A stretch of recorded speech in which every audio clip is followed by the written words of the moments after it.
It's harvest season on the farm. We'll try to keep you safe from harm. But crows are circling all forlorn, and something's hiding in the corn. The crop's all ready, start your roaster. It's Bibbles playing Planet Coaster.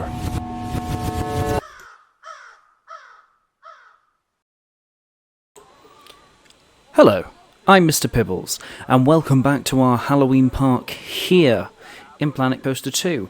Now we've got some interesting stuff lined up for you today. Obviously in the last episode we finished off our lovely Main Street area, Creep Street.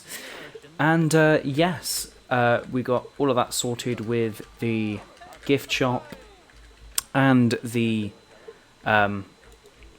Scareplane there in the middle.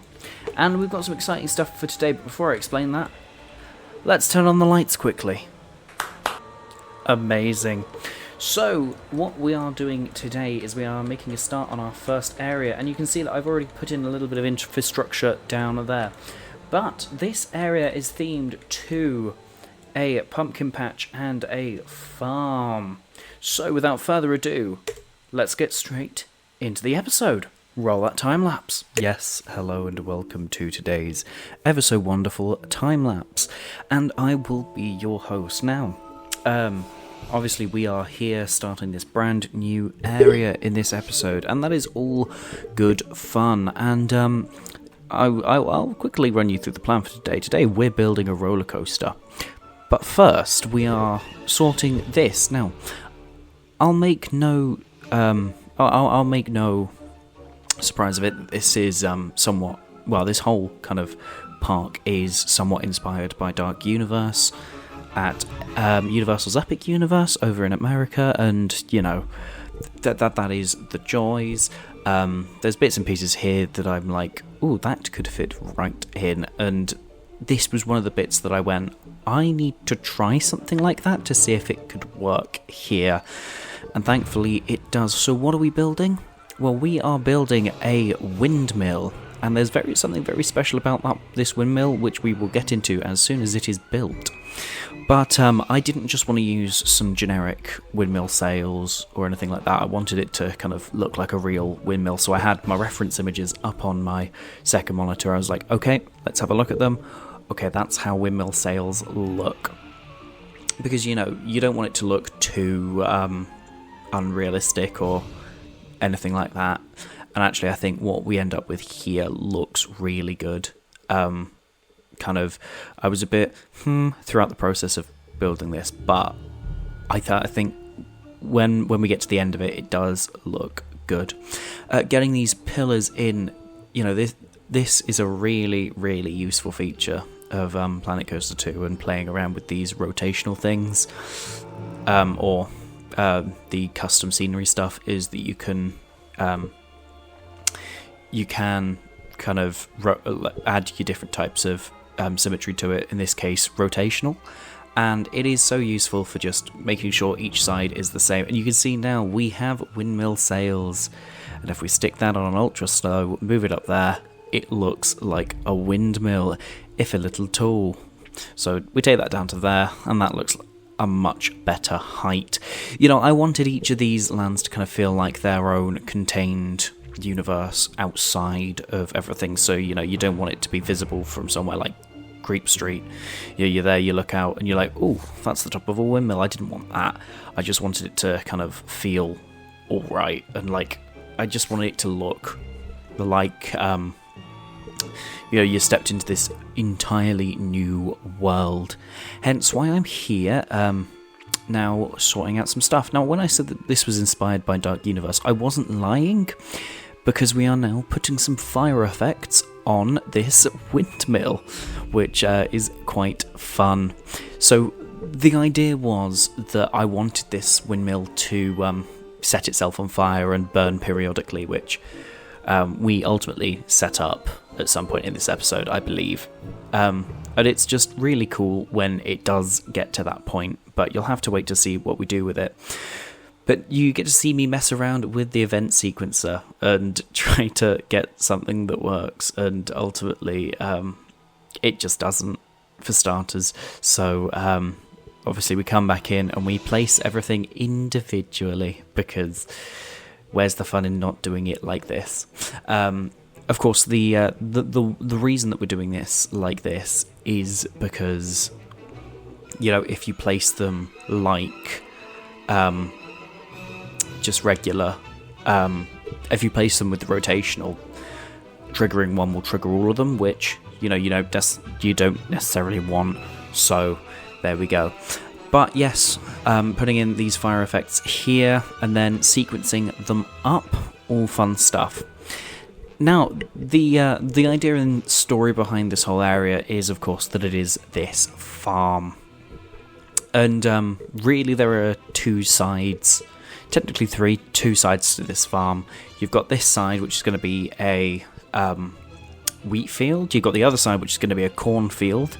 And then up at the top, you have a pumpkin patch, which will be fun and we'll be looking at in the next episode. But yeah, it is just really fun kind of coming in and trying something new and sort of having this idea and going, okay, what can I do that will make this work? And ultimately, you know, what I get works well enough for what it is. But there we go. I'm sorry it's a little bit monotonous here, watching me struggle to get these fire effects in. In reality, I probably could have cut this whole bit out, but you know, where's the fun in that? I'm trying to keep these videos under about 25 minutes, just to make them digestible enough for you at home. So we are cutting little bits and pieces here and there, but in different places. And now that we've got this windmill in and it's all burning all right and all like that, we can now finally move on to this bit up here. So we are finally building our first roller coaster in this park, and it is an inverted coaster. Now, I've never really played around with inverts before, but I thought I'd give it a good crack. And the idea is that this is going to fly around this wheat field, and you'll see it from the path and all of that. And it's got some really interesting theming that I will go into when we get to that point.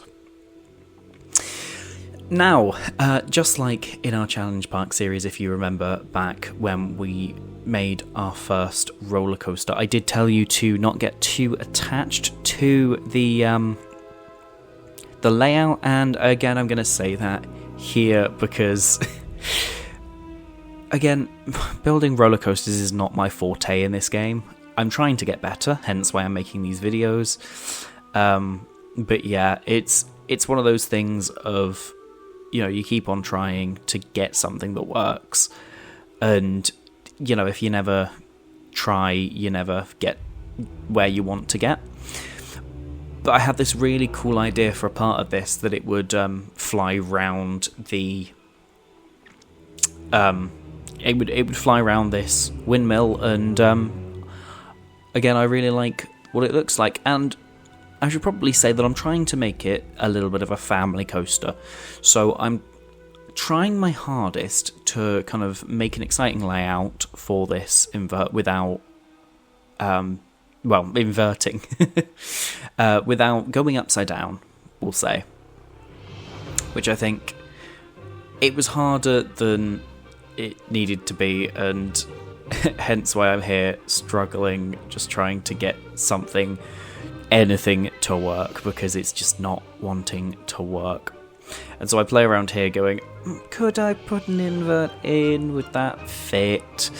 And then ultimately going, yeah, no, it won't work.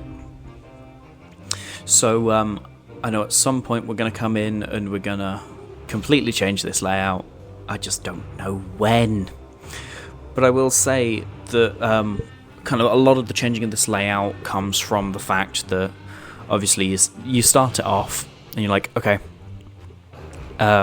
let's start this. Oh, it doesn't make it all the way through the layout. That's fine. Let's change some bits here and there to make it go through the layout. And then you create the layout and you test it, and it has very, very bad excitement ratings and all of that. So I just went, you know what? No, I'm gonna start again. And I say start again. It's not really much of a start again. It's more of a let's chop and change some bits here and there to try and make it fit and make it more exciting. And we do ultimately end up with something a lot more exciting than this. I think the first test, it came out at like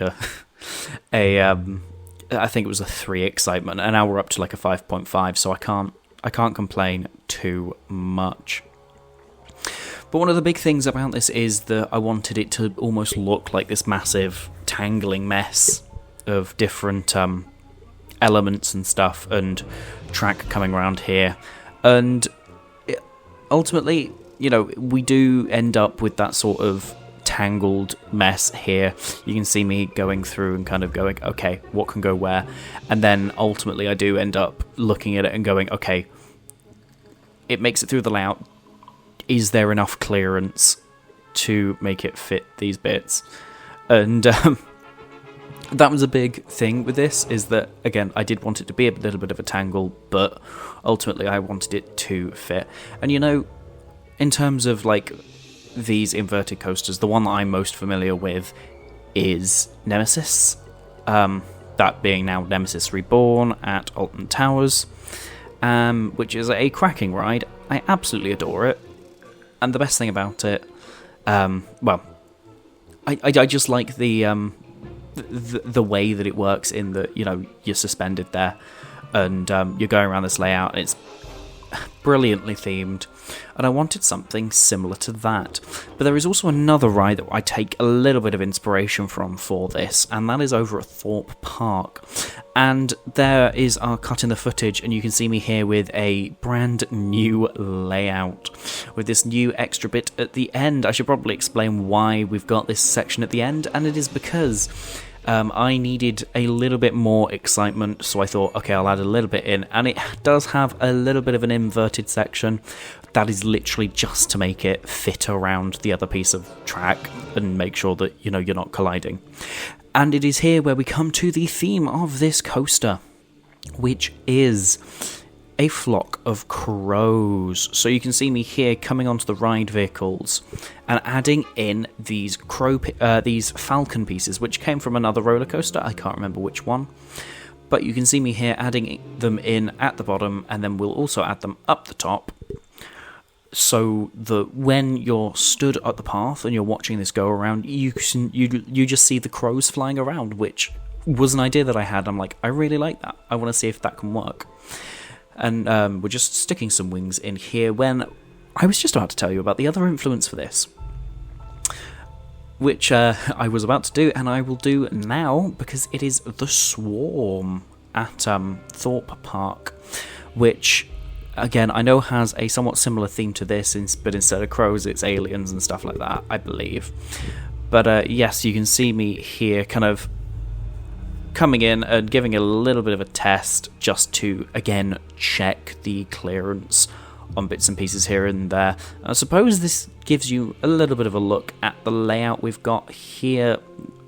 Kind of, again, it's all new, it's all kind of a lot more exciting than it was. And here's this back section where you come up into this wraparound loop. There's the little inverted section, but I thought, actually, if we think about this in almost a sense of saying baby's first saying baby's first kind of inverting coaster, it isn't meant to feel like that necessarily, but it's that sort of, you'd almost take someone on here to kind of get them over that fear of going upside down, because it goes upside down for a moment, and yeah. And we are literally now just getting some queue in, and plot twist, this queue does not stay because I don't like it here. But also mostly because the queue line, not queue line, what's the other one? Exit path, because the exit path won't go in where I want it to go, which is why I switch around the station, and we're just adding in a little divot there so that the crows can fly without colliding. And there is a massive reason as to why I change around what we're doing here with the exit path, and that is literally because I didn't want the path to collide at all with the path. It just looks a bit chunky there, and I don't want people to be standing on the path and then get absolutely, thwacked by a coaster car, even if that's not going to happen in the game due to where bits and pieces are.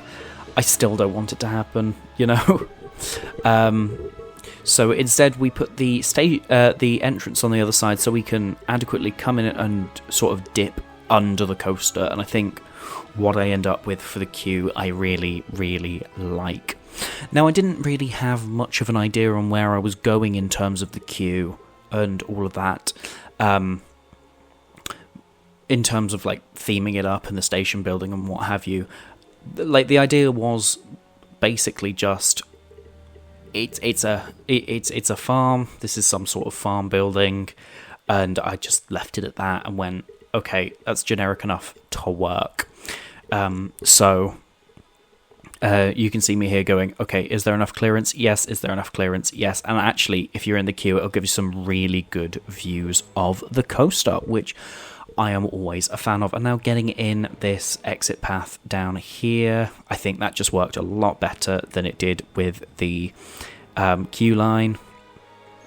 And you can see there cheekily that I've named this flock in almost a homage to Swarm, in that, it's a flock of crows. That's basically it.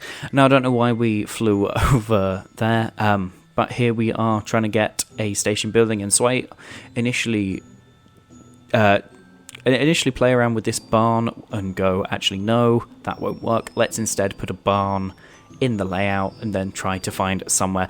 Now, if any of you have watched my challenge series, you will know that I had a fun time trying to do this with the Barnstormer in my in the challenge park, and I just couldn't figure out where to stick a barn, so I went for a big barn in the middle, and we almost go for something similar here, but there you go. There is a barn that people go through, and now the windmill is triggered by the crows flying around the thing. They get to a certain point in the layout, they dip down, and then the windmill sets on fire as they're going round, which I really like. Now we're getting this almost. I say almost. It is a station building. We're getting the station building in here with these Viking pieces because I thought they felt a little bit more kind of rustic, worn down, and a little bit more spooky than some of the other wooden pieces in the game. And getting in kind of a little bit more infrastructure around this with these pillars, and then putting in some of these smaller walls just to make it feel a lot cooler. And we're going to stick a thatch roof on this. Now, I've never really properly done thatched roofs before. I think the only place I have done them, again, is in the challenge park, so it was fun having a bit of a play around with them here, kind of putting in these sloped roofs, and then kind of putting a peak in the middle, and having everything just look quite nice. Again, almost sort of farmhouse, cottage, barn-esque. And then we get to the queue line, for which I came in with these stone walls in a bit. I'm getting way ahead of myself. That is the joy of kind of recording these videos way in advance, and then coming in and changing bits and pieces here and there, is I don't necessarily know kind of what's coming up. As I say, I what I usually do is I record these videos in a block. In this case, it was a block of 2, and then I go in and I edit them. And it's especially important for this series where I'm doing so many episodes in so little time, and kind of getting these all done way ahead of time. And it is now we get a very fun part, that being the on-ride photo, because why wouldn't you want an on-ride photo? And I wanted to do something really cool in that I wanted the burning windmill to be in the background of the photo, but it just didn't work. So instead we come in here and we place it down here in our little ending pit. which is quite fun. I can't complain about it too much, and there is flock photos. Now you can see people wandering this queue line, and obviously it is suspended at the moment, but we do come in now and we add everything we need, that being this stone wall, to sort of make a bit of a suspended platform that you can stand on and queue on. And again, kind of you can see that this was a product mostly of me not knowing where I was going or what I was doing with the theming, and does this bit have a kind of story or theme behind it? Who knows? Not me. I'm the one who made it, but there we go. And just adding these in here, kind of pulling this up all the way to the top of the queue line, and just taking it all out, making it its own building, and just moving it to where it needs to be, and then kind of pulling it up there just to make it fit. It's all a fun process, this. And then taking that, copying that, and then copying it again, just to make it fit kind of as far down as the pit goes, which I think looks quite cool when you're on ride. I also think it looks cool when you're off ride, and we're just adding some rocks in down here at the bottom of the pit, just to kind of add a little bit more texture than what's already there. Now I will tell you that I do go away after this episode, and I do kind of finish up all of this, finish the queue line, finish the theming, and I will see you in real time. Okay, so what have we done this episode? So we have obviously built this lovely roller coaster here, the flock, themed after these lovely little crows here, and we've built the station building for it, and we've made a start on the queue line, which should be fun. Now what I'm going to do off camera is I'm just going to finish up everything regarding this, and put a little bit more theming around there, and I will see you in a moment in the next episode. So, without further ado, let's go and roll that outro. See you in a sec.